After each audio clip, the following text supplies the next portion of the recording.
Life in Karen Short's, our HOA-run neighborhood, used to feel safe. My son, Eli, a 14-year-old with muscular dystrophy, relied on his wheelchair and service dog, Scout, for independence. We moved here hoping for quiet sidewalks and friendly neighbors. Instead, we found Judith Miller, our HOA president, who quickly became known in town as Karen thanks to her habit of weaponizing rules and bullying residents. Karen had a reputation. She barked at kids riding bikes on the sidewalk, called the tow truck if anyone parked half an inch over a line, and even filed noise complaints about birthday parties. But things turned personal when Eli's service dog began attracting her attention. She claimed Scout was a dangerous animal just for barking at squirrels. What began with passive-aggressive notes soon escalated. Karen called HOA meetings to push for banning dogs from the neighborhood entirely, clearly targeting Scout. When that didn't work, she resorted to confrontations. I reported her, but the HOA board was stacked with her hand-picked members. Nothing happened. Then, one afternoon, everything exploded. It was a sunny Wednesday afternoon. Eli was coming back from school, with Scout, pulling his wheelchair gently along the sidewalk. I had stepped inside to grab the mail, and that's when I heard the shouting. I ran outside to see Karen standing in the middle of the road, pointing a gun at my son. Eli was on the ground, his wheelchair tipped over, Scout barking protectively between them. Karen screamed, "Control your animal." He lunged at me, but that was a lie. Our neighbor, Mr. Hall, caught the whole thing from his porch. He had his phone out, recording. "That dog did nothing wrong," he shouted. I raced to Eli, checking if he was hurt. He was shaking, terrified, but uninjured. Karen, still holding the weapon, yelled that she was defending herself against a vicious animal. The police were called. Karen tried to spin her story, claiming Scout had attacked and Eli had tried to run her over in his wheelchair.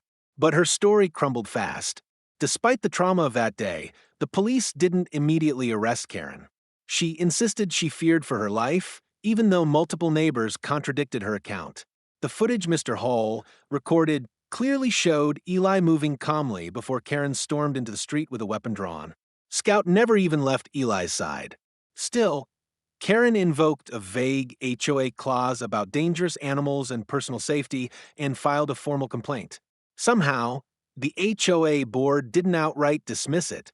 In fact, at the emergency meeting that followed, Karen tried to expel us from the neighborhood. She brought a gun on my son. I told the board, "You want to punish us?" Karen, smug and composed, replied, "I'm protecting our community from threats. That includes animals and behavior that puts others at risk." Eli sat beside me, pale and quiet, gripping Scout's leash. I could see the toll it was taking on him. He hadn't slept since the incident. Then the HOA board did the unthinkable. They tabled the decision, claiming they needed to review evidence. Somehow, Karen's lies were being given equal weight to eyewitness testimony and video proof. Something had to change. Fast. It became clear that Karen had more influence than we thought. I started digging through HOA documents, board member histories, and the fine print of our HOA bylaws. What I found shocked me. Karen had rewritten several rules herself, thanks to a majority vote from her handpicked board. Over the years, she had added vague clauses that gave the board enormous discretionary power. Things like subjective safety concerns and disruptive presence could be used to target anyone she didn't like. Eli and I weren't her first victims. One family had been fined repeatedly until they moved out because their autistic son screamed too much. A veteran neighbor with PTSD had his therapy dog challenged, too. Karen wasn't just a difficult neighbor, she was a calculated abuser of power.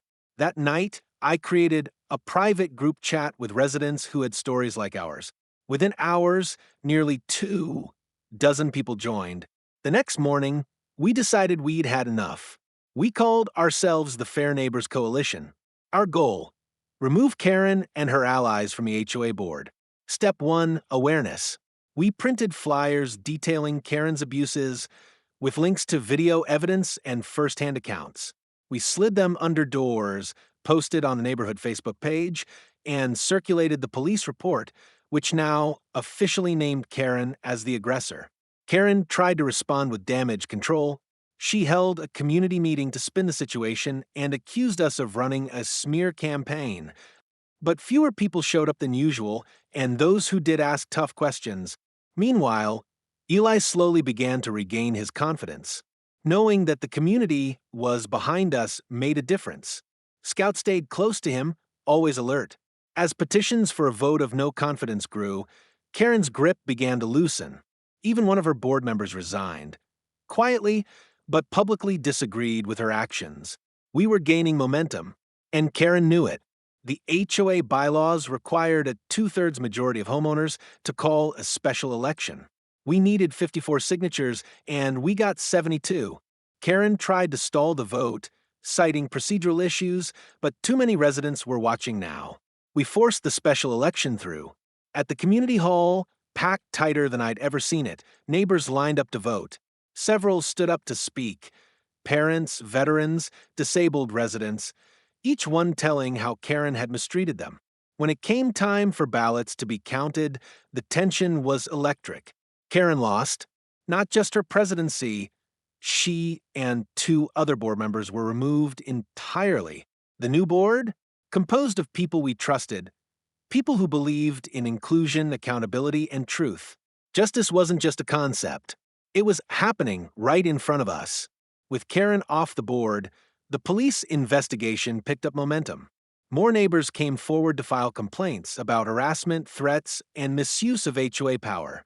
Karen was finally charged with brandishing a weapon in a threatening manner, providing a false police statement, and violating multiple HOA codes herself. It turned out she had used HOA funds for personal errands, unauthorized landscaping, and even gas mileage reimbursements for board business that didn't exist. Her carefully cultivated image shattered. She was forced to sell her home and move out of Karen shorts altogether. Meanwhile, Eli started therapy to process what happened. The nightmares faded slowly and his smile returned.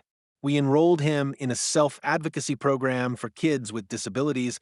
He was stronger now, not in spite of what happened, but because he faced it and stood tall. The neighborhood felt lighter, warmer, safe again.